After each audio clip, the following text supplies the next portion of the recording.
Hello everybody, my name is Severine and I'm going to take you on my journey with Parkinson's disease, especially with my Parkinson's disease recovery journey. I am not intending to live with Parkinson's the way it is right now. Actually, I intend to live with Parkinson's in a way that I take it as a signal when I'm going on down the wrong path. I will explain about this later. First of all, I want to show you what specific type of Parkinson's I have.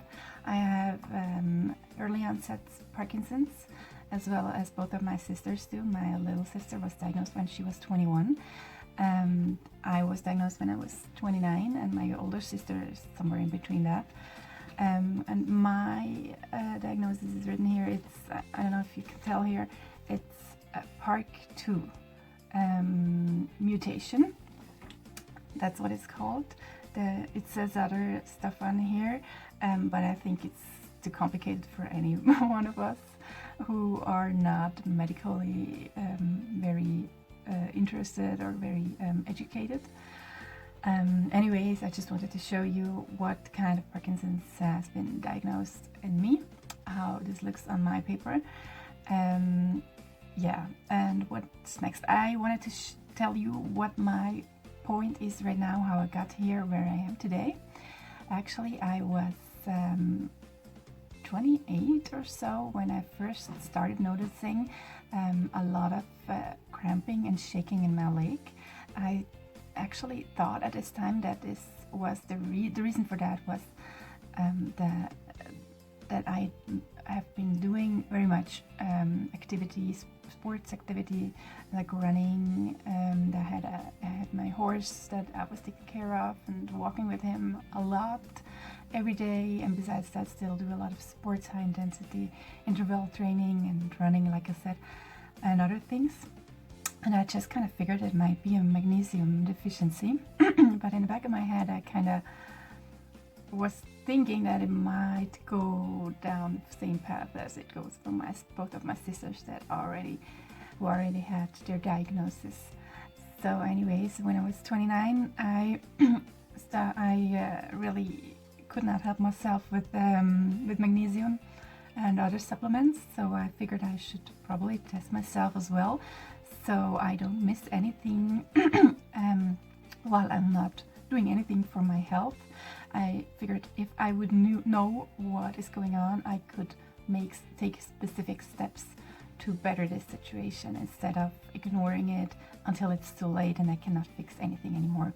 That was really important for me to know it as early as possible, to still have a chance to fix some of it.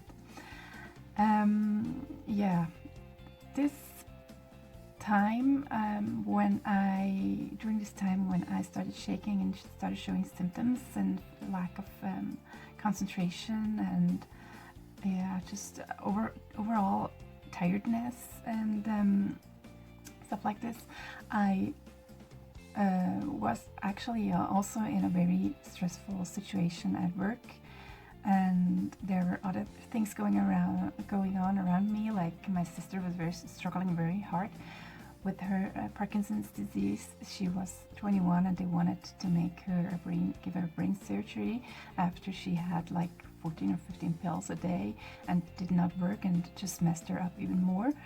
And I was really, really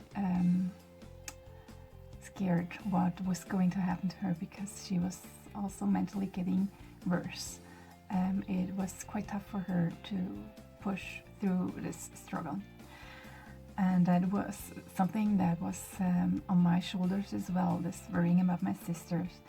And and in addition to that, the stressful situation at work, a very stressful situation. And I even got in a situation where they started telling lies about me. Another person told my boss lies about me and he started mobbing me out. And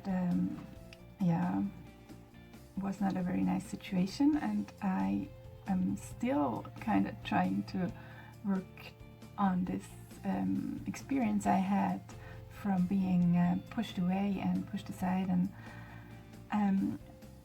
it still bothers me somewhere in my head, even though it's a couple of years ago now. It's still coming back up again.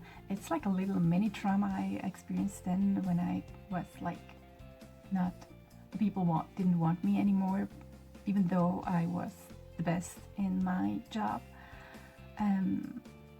I figured it was something personal, and I figured for myself that I could do anything perfect, but it would never be enough. And this was not very good for my mental health as well. And from that on, my Parkinson's disease progressed even faster than before. It got really worse, and I was finally in a total burnout. I could not get up from my bed. I hardly could get up and get some food on the refrigerator and then go on the sofa. I could almost not climb the stairs. I was so weak. I was totally out of breath, only just climbing up a little bit of stairs. And yeah, I could not focus anymore. I had severe anxiety and panic attacks, and yeah, a lot of other things. I can go into this in another video if you would like to know what I have been dealing with. For some people it might be helpful to see that other people are in this journey as well, experiencing such things as well, so you don't feel this alone in your journey. And if you see people that have gotten out of the situation, that's even better. This gives you motivation and security, that you're on the right path, and that it is possible for you to get better and live a happy life again. Anyways, that's just about me, my story. What I started doing after this, I always was interested in medicine. I am educated as a pharma assistant. I used to work in a pharmacy, but even when I was young, in my years of learning, I already started asking why stuff happens, because in school they only told us, yeah, there are these and these symptoms and you give this medicine for that. And I kept asking, but why are the symptoms coming up? What is it? Why don't we give something against the root cause, instead of just treating the symptoms and like putting on fire or trying to shut off the fire alarm, but the fire is still burning inside. I did not understand this even when I was like 16, and I was very interested. And actually I'm quite a bit of a research junkie as well. I love to read and I love to educate myself, and this has helped me a lot in my journey now, because this huge interest in what is going on in my body and the wish to help myself and my sisters is pushing me towards reading a lot and educating myself and listening to speeches, listening to interviews with doctors, reading doctors' books, medicine books and stuff like this, studies that are kind of complex to read for someone who is not a doctor or a chemist, how do you say in English? You know what I mean, that works with chemistry or something.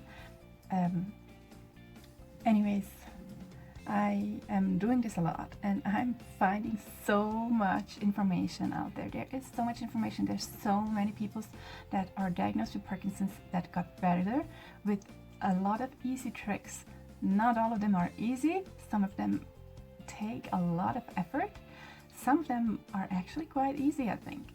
And if we put those pieces together, every one of us can get better and can live a healthier and happier life. I see it in myself. It's not always easy, actually, really not. It takes courage and discipline, and you have to want to do something for yourself. What I can tell you, if you are not doing anything for yourself, nobody is.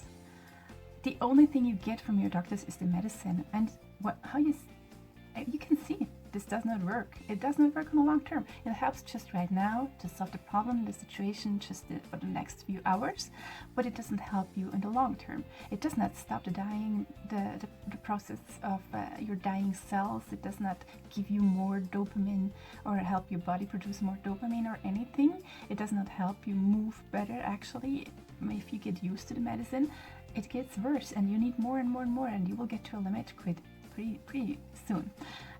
For a person that is like really old already, had a good life before, and just wants some last few years to cover up like this, I think this is a whole different story than for people like me. I am still young. I am just starting my life right now, and I am looking for a solution that strengthens my body, that keeps me healthy, that helps me to learn. I want to learn how I can keep myself healthy, what my body needs, different than other people's bodies, to keep itself healthy. And after all of this research, I know it is possible. I am right now working on putting all of this together in a book, because it's kind of complex to put the pieces together. Even if I'm making videos right now, it's kind of hard if you don't have the whole picture. But actually, I just wanted to start off just to let people know that I'm working on it. I will give you pieces by pieces. Sometimes this is a little bit better than getting all the information at once. It might be a little bit overwhelming for some people, but I will just drop a video in the future, here and there again, if I read something new and important and I think is helpful for us to get the information out there already. Because until the book is out, or the course, I'm thinking about making a video course, because for a lot of us, reading is not the best thing because of the lack of concentration. I know how it is. And for that reason, I am also thinking about making a video course where you can see me talking, and you just have to listen and not read. This would make it a little bit easier, and also I can show you the tricks on video instead of explaining it. This is sometimes a little bit harder to understand.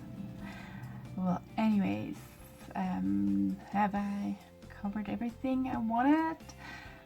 Just thinking for a second. I guess this is good for now. I will just drop this video right now, and you will see. Just the best thing you could do is to click subscribe and click the bell, so you get a notification as soon as I got the next information for you.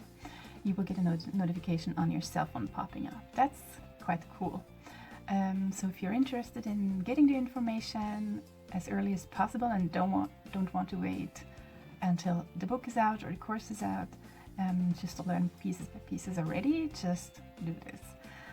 Well, I'm looking forward to reading your comments and also hearing your story, how you are right now, what you are planning on doing about it, how you feel about it. Just let me know down below in the comments. I'm very interested in hearing from you. Well, goodbye, have a nice day, and see you soon.